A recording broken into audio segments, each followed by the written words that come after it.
Hello नमस्कार दोस्तों, स्वागत है आपका हमारे चैनल पर। भोजपुरी बोलबम सॉन्ग लाया हूं दोस्तों, हिट मैटर के साथ फुल और फ्री में।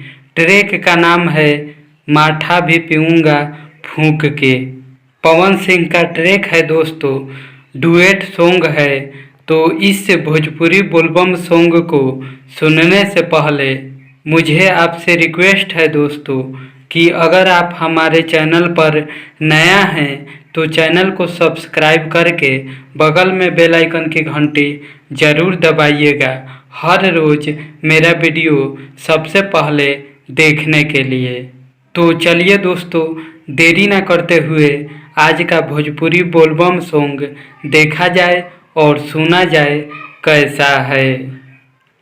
यहाँ पर देख लीजिए दोस्तों, एफ वाला लड़की का लाइन है और एम वाला लड़का का लाइन है।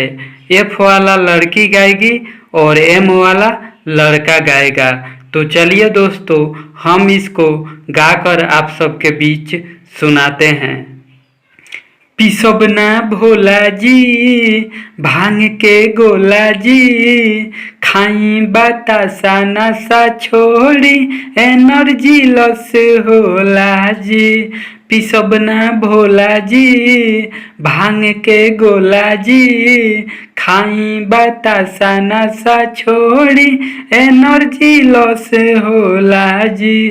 कर डाई में जरूरा लुक के, हम तो गांजा ही पीऊँगा फूंक के।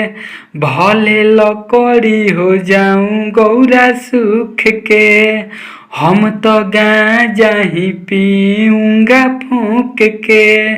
भले लकड़ी हो जाऊं गौरा सूख के।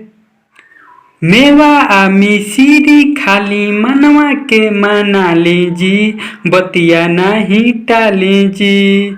हमारा लाइफ में इसी का लौत हो गया, कैसे छोड़ूं गौरा भंगिया आदत हो गया।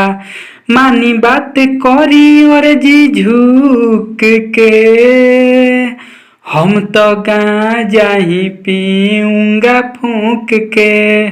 भले लकड़ी हो जाऊं गौरा सूख के, हम तो गांजा ही पीऊँगा फूंक के। भले लकड़ी हो जाऊं गौरा सूख के। खोआ आ मलाई खाली ले ली रसमलाई जी, आवरी काले आई जी। गौरा पीस के लिया दो सिलवट पर भंगिया, बड़ा चैन से आता है पीने से अंगिया। छोड़ी जनी धुआं चिलम धूक के, हम तो गांजा ही पीऊँगा फूंक के। भले लकड़ी हो जाऊं गौरा सूख के, हम तो गांजा ही पीऊँगा फूंक के। भले लकड़ी हो जाऊं गौरा सूख के। तो कैसा लगा दोस्तों मेरा वीडियो, आप सब कमेंट करके ज़रूर बताइएगा। वीडियो अच्छा लगे तो लाइक करना ना भूलिएगा दोस्तों। मिलते हैं अगले वीडियो में नए हिट गीत के साथ, तब तक के लिए नमस्कार, बाय बाय दोस्तों।